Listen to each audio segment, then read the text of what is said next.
नर देह ये तुमको बनाओ, काज कुछ अपना बचो मत आए इस जग में, बचो मत आए इस जग में। जानिए रहने का सपना, देह और ग्रह सब झूठा, देह और ग्रह सब झूठा। भरम में काहे को खपना, भरम में काहे को खपना।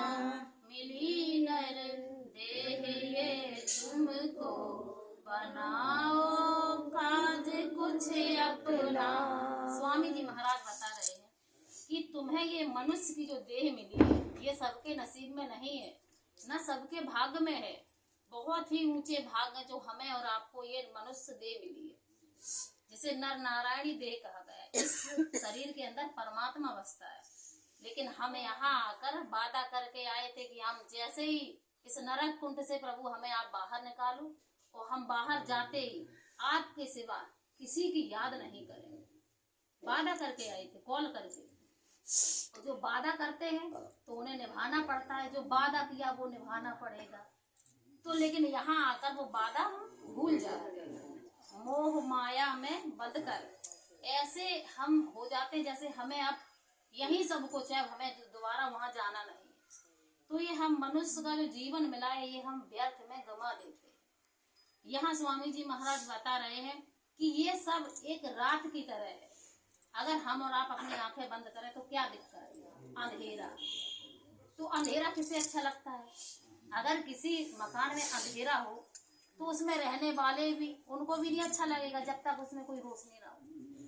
और जिस वक्त हम रोशनी वहां दीपक जला देते हैं तो कितना अच्छा लगता है, जगमगा उठता है सब।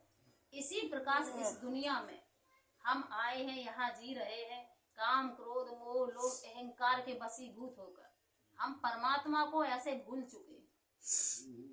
तो जब हम परमात्मा को भूल जाएंगे और परमात्मा से हम अलग हो गए तो हमें दुख तो मिलेगा। ये जो जगत है ये हमें एक अंधेरी रात की तरह लगेगा। और जब हमें ज्यादा मुसीबत आती है तो सिर्फ हम उसे एक अपने मतलब के तौर पर याद करते हैं। स्वार्थ हित करें सब प्रीति, सुर नर की यही है रीति। तो यहाँ पर बता रहे हैं स्वामी जी महाराज कि इस जग को एक रेन की तरह समझिए। जो ये देह है, पता नहीं सांस का आवागमन हो या ना हो, पल भर का कोई भरोसा नहीं है।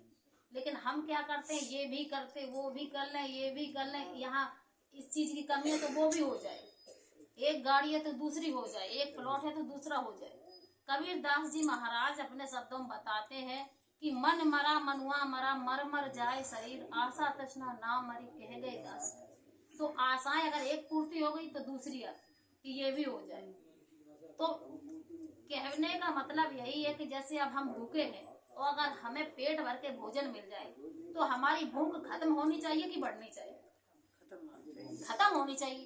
लेकिन ये आशा तृष्णा का एक ऐसा कुआं है जो ये कभी भी भरता नहीं। कितना भी इसमें आप कमाओ, कितना भी कुछ करो, लेकिन ये कुआं नहीं भरेगा। इच्छाओं का ये जो है, एक से दूसरी, दूसरे से तीसरी इच्छा की पूर्ति नहीं हो सकती। स्वामी जी महाराज यहाँ बता रहे हैं कि हम इस जगत में भ्रम में पड़े हुए हैं।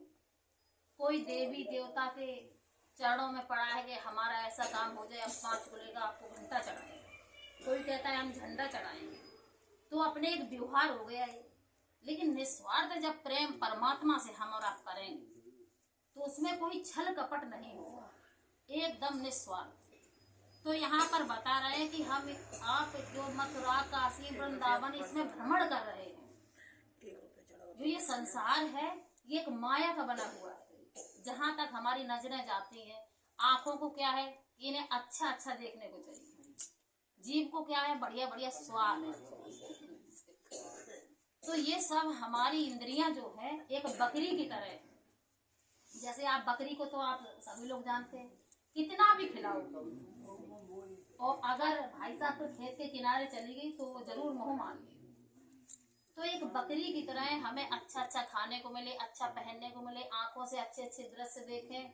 तो ये सब इंद्रियां एक बकरी की तरह है। एक सज्जन थे, उनके यहाँ बकरी थी। भाई बने हुए बाबा थे, बोले कि हमारी बकरी को जो अखरा दे तो ये मानो कि वो जो करेगा हम करेंगे। अब 2-4 लोग आए कि भाई जो ये हम मांगेंगे वो यहाँ मिलेगा, तो चलो भाई हम अखरा दे। ले गए, बकरी को ले गए, खूब चराया, और शाम के यही उन्हें महात्मा जी ने हरी घास डाली, बकरी ने तुरंत खा ली। अब बोले कि तुमने इसको अखराया नहीं। काफी लोग परेशान हो गए ये करते करते, लेकिन बकरी नहीं है। वही एक महात्मा जी की भाई कुटिया थी, बड़ी महात्मा जी भाई संत थे, तो बोले कि गए वो जो नहीं अफरा पाए कि ऐसा है कि महाराज अगर आपके पास कोई गुड़ हो तो बताओ। तो वो बोले क्या, कि ये बकरी अफरनी चाहिए, बदले में जो आप मांगेंगे मिलेगा। बोले चलो भाई ठीक है। ले गए, और जैसे ही बकरी खाने के लिए मुंह करे खेत में से डंडा, जैसे ही करे डंडा, अब पूरे दिन का प्रयास, पूरे दिन का अभ्यास कराया महात्मा जी ने। अब बकरी खाए क्या जब डंडा सामने हो, तो बताओ कैसे। बढ़िया 56 प्रकार के भोग लगे, नीचे थाली में सजे हैं, ऊपर एक तलवार लटकी हुई है, तो कैसे खाएंगे। अब पूरे दिन का प्रयास, उनका अभ्यास था। शाम हुई, लेकर गए, जो शर्त रखे हुए थे, बोले कि अफर गई कि हाँ, तो खिलाओ। जैसे ही उन्होंने हरी वो निकाली, घास डाली, सामने में डंडा लेके खड़े महात्मा जी। अब बकरी घास को तो देखे ही ना, बिल्कुल देखे ना, डंडा करने का पूरे दिन का प्रयास अभ्यास था।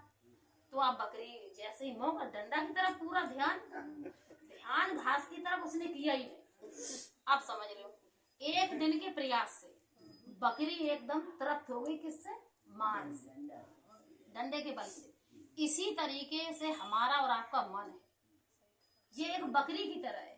अगर इसे हम भजन की मार से नहीं मारेंगे, प्यारी साथ संगत, ये हकीकत बात है, जब तक हम भजन की मार से मन को नहीं मारेंगे, इसको मन को किसी ने मार नहीं पाया। और जब भजन की बार बार प्रयास, बकरी ने एक दिन के अभ्यास से, एक ही दिन का प्रयास था, और हम और आप तो रोज जब हम प्रयास करेंगे धीरे धीरे, अर्जुन ने निरंतर धीरे धीरे अभ्यास करके देखो कितने बड़े धनुषधारी बन गए, तो हम और आप क्या प्रयास नहीं कर सकते।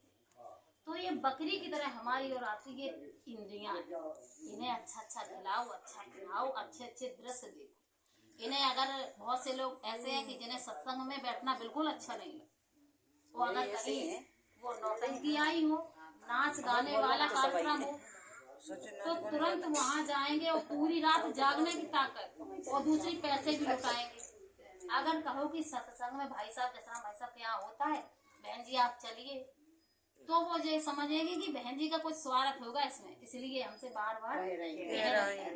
पर ये कभी नहीं ये मन सोचने देता कि उनका क्या जाएगा, हम अच्छा करेंगे तो हमारे लिए, हम गलत करेंगे तो आप क्या कर सकते हो, हमारा कुछ कर पाओगे। तो एक बकरी की तरह ये है कि ये इंद्री बकरी की तरह, जब तक हम परमात्मा से, जो हमें सदगुरु से नाम मिलाए, उसका जब हम भजन करेंगे, ध्यान करेंगे, और जब ध्यान करेंगे तभी इस मन को हम मार सकते हैं, अन्यथा बड़े बड़े हार गए इस मन से। तो यहाँ स्वामी जी महाराज आगे बता रहे हैं कि जीव